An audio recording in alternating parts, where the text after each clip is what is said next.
Ажыраспа. Иә, ажыраспа. Вот именно не үшін осы тақырыпты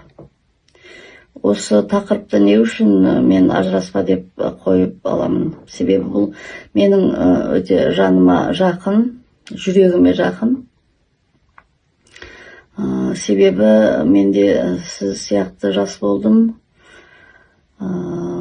Отбасы құрғанда осындай ситуациялардың өткен әйелмін.